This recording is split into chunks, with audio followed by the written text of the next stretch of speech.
നമസ്കാരം സാക്ഷിയുടെ പ്രേക്ഷകരെ, തിരുവയ്ക്കോട് ശ്രീ മഹാവിഷ്ണു ക്ഷേത്രത്തിലെ തിരുവോണം തിരുനാൾ മഹോത്സവത്തിന് അകമ്പടി സേവിക്കാൻ എത്തിയിട്ടുള്ള ഗുരുവായൂർ ദേവസ്വം ബോർഡിലെ സിദ്ധാർത്ഥൻ എന്ന് പറയുന്ന ആനയോടൊപ്പമാണ് നമ്മളിപ്പോൾ ഉള്ളത്. നമ്മുടെ വെട്ടുവഴിയിൽ ഒരു കൂട്ടം ആനപ്രേമികളായ ചെറുപ്പക്കാരാണ് എല്ലാ വർഷവും ഇവിടെ ഈ ആനകളെ കൊണ്ടുവന്ന് ഭഗവാന് അകമ്പടി സേവിക്കാൻ എത്തിയിരിക്കുന്നത്. അദ്ദേഹത്തിൻ്റെ പാപ്പാനോട് നമുക്ക് ആനയുടെ വിശേഷങ്ങൾ ചോദിക്കാം. ചേട്ടാ, ഈ ആനയുടെ വിശേഷങ്ങളൊന്ന് പറയാമോ? പ്രത്യേകിച്ച് വിശേഷം അതിൻ്റെ ശീലങ്ങളെക്കുറിച്ചും മറ്റു കാര്യങ്ങളും നോർമലാണ്. തങ്ങളുടെ മൂടിപ്പോൾ കളഞ്ഞു അല്ലേ? ഗുരുവായൂരപ്പൻ്റെ ആനയല്ലേ? അതെ അതെ. അപ്പം ഈ റബ്ബറിൽ കെട്ടിയതുകൊണ്ടാണ് ഇപ്പോൾ ചെറിയൊരു പരാതി പോലെ അല്ലേ? അറിയില്ലായിരുന്നു. അപ്പം അതിൻ്റെ ഭാരവാഹികൾ വേണമായിരുന്നത് പറഞ്ഞു തരാനും കാര്യങ്ങളൊക്കെ ആരും പറഞ്ഞതുമില്ല. അത് പോട്ടെ. അപ്പം ഭക്ഷണമൊക്കെ കഴിച്ചോ? അപ്പം സിദ്ധാർത്ഥൻ്റെ വിശേഷങ്ങളിൽ നമുക്ക് അടുത്ത ആനയോടൊപ്പം നമുക്ക് ചേരാം.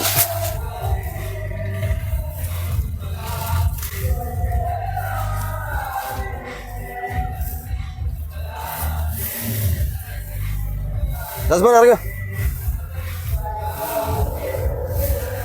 അപ്പം നമ്മൾ ഇതിൻ്റെ വിശേഷങ്ങൾ നമ്മൾ ചോദിക്കാനായിട്ട് ചെന്നപ്പോഴത്തേക്ക് ഒരു പുള്ളിക്കാരൻ വന്നു. ആ റബ്ബറിൽ കെട്ടിയതിന് നമ്മുടെ പാപ്പാനോട് ശകലം ഇതൊക്കെ ആയിട്ട് സംസാരിച്ചിട്ട് പുള്ളിശാലം മൂഡ് മോശമായിട്ട് നിൽക്കുകയാണ്. അപ്പം അതെ അതെ അതെ, അവർക്ക് വിഷമം തോന്നുന്നില്ല. പുള്ളിക്കൊരു വിഷമം എന്നൊക്കെ വന്നപ്പോഴത്തേക്ക് എങ്കിലും സിദ്ധാർത്ഥനെ കണ്ടാലും അവന് നല്ല ലക്ഷണമൊത്ത് അങ്ങനെ ഭഗവാന്റെ തിരുനാൾ ദിവസം തിളമ്പേറ്റുന്നതിന് വേണ്ടി, തിളമ്പേറ്റുന്നവനല്ലല്ലോ, തിളമ്പേറ്റുന്ന അകമ്പടി സേവിക്കുന്നതിന് അവനിങ്ങനെ രാവിലെ തന്നെ കുളിച്ചൊരുങ്ങി അവര് രാവിലെ അവർക്ക് നേരത്തെ നമ്മുടെ പിന്നെ അയ്യപ്പന്റെ പാപ്പാൻ പിന്നെ ബാലാജി നമ്മളോട് പറഞ്ഞത് ഇനിയിപ്പോ കാലും കൈയും കഴുകിയാൽ മാത്രം മതി, കഴുകി തന്നെയാണ് കൊണ്ടുവന്നേക്കുന്നത്. അവരെ 3 പേരും, ഇവർ 2 പേരും ഗുരുവായൂരിൽ നിന്ന്, സിദ്ധാർത്ഥും അയ്യപ്പനും അല്ല അക്ഷയും ഗുരുവായൂരിൽ നിന്നും, അയ്യപ്പൻ ഈരാറ്റുപേട്ടയിൽ നിന്നുമാണ് വന്നിട്ടുള്ളത്. ഒരു മാനസിക വിഷമം ഉണ്ടായി. അത് നമ്മുടെ അദ്ദേഹം പറയുന്നത് മറ്റേ അയ്യപ്പനെയും ശിവരാജനെയും അക്ഷയെയും ശിവരാജനെയും ക്ഷമിക്കണം, അക്ഷയും അയ്യപ്പനും ആ 2 പേരെയും കിട്ടിയിരിക്കുന്ന റബ്ബറിൽ തന്നെയാണ്. അത് പറയണം. അവര് ദൂരെ നാട്ടിൽ നിന്ന് വരുന്നവരാണ്. മാത്രമല്ല അവരെന്തുമാത്രം ബുദ്ധിമുട്ടിയും പ്രയാസപ്പെട്ടുമാണ് ഇങ്ങനെ എഴുന്നള്ളത്തുകൾക്കൊക്കെ ആനയെ കൊണ്ടുവരുന്നത്. ഭാരവാഹികളൊന്നും അല്ല, നമുക്ക് നാട്ടുകാർക്കായ നമുക്ക് അവരോട് ഒരു മനസ്സാക്ഷി ഉണ്ടാകണം. മാത്രമല്ല ഇദ്ദേഹത്തിന് ഇപ്പം അവിടെ നിൽക്കുന്ന ആളിന് അവനെ അഴിക്കാനൊക്കത്തില്ല. അതാണ് ഏറ്റവും വലിയ വിഷയം. ഒന്നാം പാപ്പാനും 2ാം പാപ്പാനും അല്ല, അദ്ദേഹം ഇതിന്റെ കൂടെ ഉള്ള ആള് തന്നെയാണ്. സിദ്ധാർത്ഥൻ ഒരു ലക്ഷണമൊത്ത ഒരു തീർച്ചയായിട്ടും അവൻ കണ്ടില്ലേ. ഇതിന്റെ ഏറ്റവും വലിയൊരു കാര്യം എന്നോട് പറഞ്ഞാൽ, ഏറ്റവും വലിയൊരു കാര്യം എന്ന് പറഞ്ഞാൽ, നമ്മൾ അവരുടെ അടുത്തേക്ക് വരുമ്പോൾ, നമ്മൾ അവരുടെ ശ്രദ്ധയിലേക്ക് വന്നു കഴിയുമ്പോൾ, അവരെ പാപ്പാനോട് സംസാരിച്ചാൽ, അവരുടെ ജീവനക്കാർ അവനെ കൊണ്ടു നടക്കുന്നവരെ ശ്രദ്ധിച്ചാൽ അപ്പോൾ തന്നെ അവൻ ശ്രദ്ധിച്ചിട്ട് നമ്മൾ എന്താണ് അവരോട് പറയുന്നത്, എന്താണ് ചെയ്യുന്നത്. അഴിക്കാൻ പറ്റില്ല എന്ന് പറഞ്ഞാലും പുള്ളി അഴിക്കാൻ തീരുമാനിച്ചിട്ടുണ്ട്. നമുക്കെന്തായാലും ഒരു അല്പം ഒന്ന് മാറി നിൽക്കാം.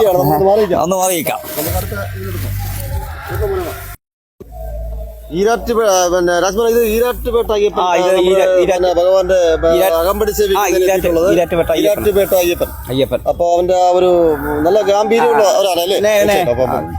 അല്പം മുമ്പ് നമ്മുടെ ടീം അവിടെ വന്ന് അവന്റെ പാപ്പാൻ ബാലാജിയോട് സംസാരിക്കുകയുണ്ടായി.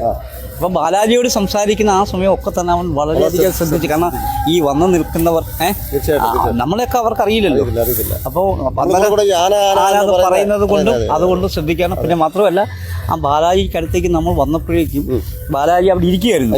ആ ഇരുന്ന ബാലാജിയെ നമ്മൾ വിളിച്ച് ഇന്ന് എഴുന്നേക്ക് എന്ന് പറഞ്ഞ് നമ്മളെ കണ്ട് എഴുന്നേറ്റ് നമ്മളോട് ബാലാജി അവൻ്റെ വിശേഷങ്ങളൊക്കെ പറഞ്ഞു.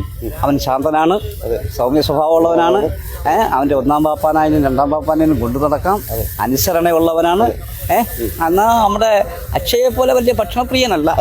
എന്നാൽ ആവശ്യത്തിന് ഭക്ഷണമൊക്കെ കഴിക്കും എന്നൊക്കെ പറഞ്ഞുകൊണ്ട് നിന്നപ്പോൾ അവൻ വളരെയധികം ശ്രദ്ധയോടെ ഭയങ്കരമായിട്ട് അവൻ ബാലാജി എല്ലാ വർഷവും ഇവിടെ ഒരു കൂട്ടം ചെറുപ്പക്കാർ, ആനപ്രേമികളായ ചെറുപ്പക്കാർ ഈ വെട്ടുവഴി ജംഗ്ഷനിൽ അവർക്ക് കഴിഞ്ഞ പ്രാവശ്യം ഈ പാമ്പാടി രാജൻ എന്ന് പറയുന്ന ഒരു പ്രഗത്ഭനായ കേരളത്തിലെ പ്രശസ്തനായ ഒരു ആന ഇവിടെ എത്തിക്കുന്നത്. അതുപോലെ വളരെ എല്ലാ വർഷവും അവർ ഇതിനു വേണ്ടി പരിശ്രമിക്കുന്ന ഒരു കൂട്ടായ്മ, ഒരു ചെറുപ്പക്കാർ ഇവിടെ ഇതിന് ആനപ്രേമികളെ അതുകൊണ്ട് നമ്മുടെ അടുത്ത എനിക്ക് തോന്നുന്നു ചടയമംഗലം നിയോജകമണ്ഡലത്തിനകത്ത് പല സ്ഥലങ്ങളിലും ക്ഷേത്രങ്ങളിലും ഉത്സവത്തിന് ആന എഴുന്നള്ളിപ്പ് ഉണ്ട് എങ്കിലും ഇവിടെ 25 ആനകളോളം കൊണ്ടുവന്നു. പിന്നെ 25 അതായത് കുറഞ്ഞു വന്ന് ഇപ്പൊ ഇപ്രാവശ്യം 7 ആനകളോളം ഗവൺമെന്റിന്റെയും അതുപോലെ തന്നെ ഈ ഡിപ്പാർട്ട്മെന്റിന്റെയും ഒക്കെ പിന്നെ ഇടപെടലുകൾ. കാരണം ഈ ആന എന്ന് പറയുന്ന കൗതുകമേറിയ ഒരു ജീവിയാണ്.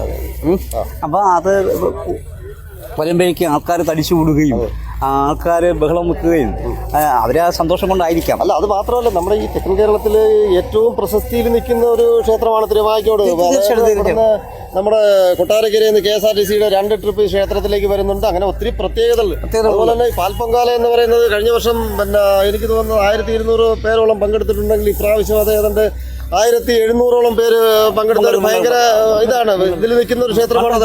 അതുപോലെ വലിയ ഘോഷയാത്രയും മറ്റു കാര്യങ്ങൾ. എൻ്റെ കുട്ടിക്കാലത്ത് തന്നെ ഞാൻ ഈ ചടയമംഗലം ഹൈസ്കൂളിൽ പഠിക്കുന്ന സമയത്തൊക്കെ തന്നെ ഉത്സവങ്ങൾ നടക്കുമ്പോഴും അതിനുശേഷം ഞാൻ ചടയമംഗലത്ത് എൻ്റെ തൊഴിൽ മേഖലയുമായി ബന്ധപ്പെട്ട് നിന്ന സമയങ്ങളിലൊക്കെ തന്നെ ഞങ്ങൾ ഈ തിരുവൈക്കോട്ട് മഹാവിഷ്ണു ക്ഷേത്രത്തിലെ ഉത്സവം ഞങ്ങൾ നമ്മളെ ഈ വെട്ടുവഴിയിലെ ഈ ആനപ്രേമികളായ ഒരു കൂട്ടം ചെറുപ്പക്കാരുടെ ഒരു ഇതാണല്ലോ ഈ കഴിഞ്ഞ വർഷമല്ലായിരുന്നു ഈ പാമ്പാടി രാജൻ എന്നുള്ളൊരു അത് അതിന് അങ്ങേ വർഷം ഒരു വലിയ ഒരു ആന ഉണ്ടായിരുന്നു.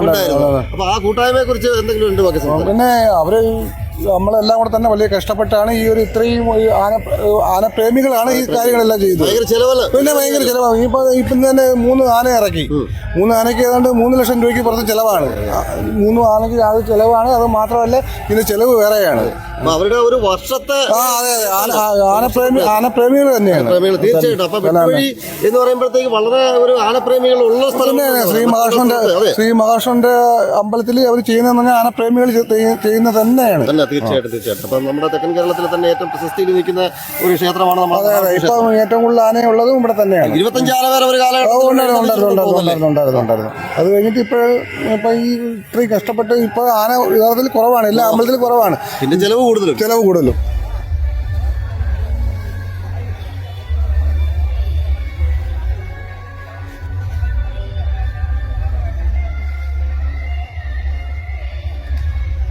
തിരുവൈക്കോട് ശ്രീ മഹാവിഷ്ണു ക്ഷേത്രത്തില് ഇപ്പോഴുള്ള അവിടുത്തെ ക്ഷേത്രം പ്രസിഡന്റാണ് നമുക്കൊപ്പം ചേരുന്നത്, ശ്രീ ഗോപാലകൃഷ്ണൻ. അപ്പൊ ഈ വെട്ടുവഴി നിവാസിയാണ് ശ്രീ ഗോപാലകൃഷ്ണൻ. അപ്പം താങ്കൾ ഇവിടെ ധാരാളം ആനപ്രേമികൾ എല്ലാ വർഷവും ഇവിടെ, അതായത് കഴിഞ്ഞ വർഷം പാമ്പാടി രാജനെ പോലുള്ള വലിയ ഗജകേസരികളെ കൊണ്ടുവന്ന ഒരു സ്ഥലമാണ് നമ്മുടെ വെട്ടുവഴി. അപ്പൊ ആ ഒരു ആനപ്രേമികളും താങ്കൾ ഇവിടുത്തെ നിവാസിയും എന്താണ് ഇതിനെ കുറിച്ചൊന്ന് പറയാൻ? നമ്മൾ ക്ഷേത്രമായിട്ട് ബന്ധപ്പെട്ട് പറയുമ്പോൾ നമ്മുടെ ക്ഷേത്രത്തിൽ ഏറ്റവും കൂടുതൽ 19 ആനയാണ് നേരത്തെ വന്നിട്ടുള്ളത്. 10 വർഷങ്ങൾക്ക് മുമ്പ് വന്നിട്ടുണ്ട്. അപ്പോൾ തുടർന്നും നമ്മൾ ക്ഷേത്രത്തിൻ്റെ ഇപ്പോഴത്തെ ആനയുടെ ആയിട്ടുള്ള നിയമങ്ങളും മറ്റു കാര്യങ്ങൾ അപേക്ഷിച്ച് നമ്മൾ ആന ഇപ്പോൾ തൽക്കാലം കുറഞ്ഞിട്ടുണ്ടെങ്കിലും ആനപ്രേമി സംഘത്തിൻ്റെതായ വലിയ കരുത്ത് ഇപ്പോൾ ഉണ്ടായിരിക്കുകയാണ്. വെട്ടുവഴി തന്നെ ഇപ്പം വഞ്ചിയുടെ അവിടെ നമ്മളെ ക്ഷേത്രം വഞ്ചിയുടെ അടുത്ത് തന്നെ ഇപ്പം തിരുവൈക്കോട് ക്ഷേത്രത്തിൽ നിന്ന് പുറപ്പെട്ട് ഇവിടെ തന്നെ അവർ 3 ആന വരെ ഇപ്പോൾ ഇവിടെ തന്നെ നിർത്താനുള്ള ഇതുണ്ടായിരിക്കുകയാണ്. അത് ഗുരുവായൂർ ക്ഷേത്രത്തിലെ പ്രത്യേക ആന അവിടുത്തെ നിയമം അനുസരിച്ച് അത് 3 മണിക്കൂറെ സഞ്ചരിക്കാൻ പറ്റൂ എന്നുള്ളത് കൊണ്ട് മാത്രം ഈ ക്ഷേത്രത്തിൽ ഒതുങ്ങി നിൽക്കുകയാണ്. അല്ലെങ്കിൽ നമ്മളെ തിരുവൈക്കോട് ക്ഷേത്രത്തിൽ തിരിച്ച് നമ്മൾ പോരേടം ശ്രീ മഹാദേവ ക്ഷേത്രത്തിൽ പോയിട്ട് തിരിച്ച് ഗണപതി ക്ഷേത്രം നമ്മളെ ഭദ്രകാളി ക്ഷേത്രം വരെ പോയിട്ടാണ് നമ്മൾ തിരുവൈക്കോട് ക്ഷേത്രത്തിൽ എത്തുന്നത്. ഏകദേശം 12 മണി, രാത്രി 12 മണിയാണ്. 4 മണിക്ക് തിരിക്കുന്ന ഘോഷയാത്ര തിരിച്ച് ആറാട്ടോട് തീരുമ്പോൾ ഏകദേശം രാത്രി 12 മണിയായി ആവും തീരുമ്പോൾ. അപ്പോൾ അത്രയും വലിയ നീണ്ട ഒരു ആറാട്ടാണ് നമ്മളെ ഈ ക്ഷേത്രത്തിൽ നടന്നുകൊണ്ടിരിക്കുന്നത്. ഒരു കാര്യം ചോദിച്ചിട്ട്, ഇപ്പൊ ഇവിടെ ഈ നമ്മുടെ ഈ ഉത്സവത്തോടനുബന്ധിച്ച് നമുക്ക് ഏറ്റവും വലിയൊരു വേദനയായിട്ട് മാറി നിൽക്കുന്നത് നമ്മുടെ ഈ പ്രദേശവാസിയെ ഒരു ചെറുപ്പക്കാരൻ കൊല്ലപ്പെട്ടു. അപ്പൊ അതിനൊരു ചെറിയ ഒരു ശോഭക്കേട് ഉണ്ടായിട്ടുണ്ടോ എന്നൊരു സംശയം ദുഃഖം അല്ലേ? തീർച്ചയായിട്ടും ഉണ്ടായിട്ടുണ്ട്. അത് കലയ നിവാസികൾ കലയത്ത് കേന്ദ്രീകരിച്ച് നമ്മളെ ഈ പള്ളിവേട്ട കമ്മിറ്റിയുടെ ഒരു പ്രതിനിധി കൂടിയായിരുന്നു അദ്ദേഹം. അതുകൊണ്ട് അദ്ദേഹത്തിന്റെ മരണത്തിൽ നമ്മളെ പള്ളിവേട്ടയും നമ്മളെ നാട്ടുകാർക്കും ചെറിയ വലിയ നഷ്ടം ഉണ്ടായിട്ടുണ്ട്. അതിൻ്റെതായ കുറവ് നമ്മളെ ഈ ഉത്സവമായിട്ട് ബാധിക്കുന്നുണ്ട്. തീർച്ചയായിട്ടും നന്ദി നമ്മളോട് പ്രതികരിച്ചു. ഓക്കെ, നമസ്കാരം. നന്ദി, നമസ്കാരം.